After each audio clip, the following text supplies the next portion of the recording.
മോളുടെ പേര് കൃഷ്ണപ്രിയ ആണല്ലേ? ശ്രീകുട്ടി എന്ന് പറഞ്ഞാല് സുമതി വളവില് കാണുന്ന എല്ലാവർക്കും തിരിച്ചറിയാൻ പറ്റും, ശരിയല്ലേ? അപ്പം മോളുടെ വീട്ടിൽ നിന്ന് വിളിക്കുന്ന പേരെന്താണ്? എടോ ഗോവിന്ദൻകുട്ടി. ഇനി മറക്കോ? ഇല്ല. എന്താ? ഇബ്രാഹിം കുട്ടി, മുഹമ്മദ് കുട്ടി. എന്റെ പേര് ഗോവിന്ദൻകുട്ടി. നല്ല പാങ്ങുണ്ടായിനല്ല ആ സിനിമ ഫുള്ളും.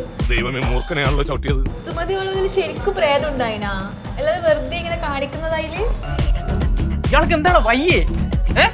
പ്രേതം ഉണ്ട്. இப்பல கண்டல பாசியா கண்டுட்டு நானு அடுத்த பஸ்ஸுக்கு போறது பார்த்துட்டு பாறேன். ഇതെന്ത് ഭാഷ? கச்சரா എന്നാ ചെയ്യാ, നമുക്ക് ഫുഡ് വെച്ചിട്ട് പോവാണ്. എല്ലാം ഇത് പറയാന്ന്, എന്നിട്ട് നമുക്ക് തീരുമാനിക്കാം. നീ പറയാറോ അയ്യോ ശരിക്കും പ്രേതം ഉണ്ടായിനി? ആഞ്ജനേയ സ്വാമി. അല്ലപ്പ നീ ഇത് പറഞ്ഞിട്ട് പോവാ, അല്ലെങ്കിൽ ഇങ്ങനെ പറയാൻ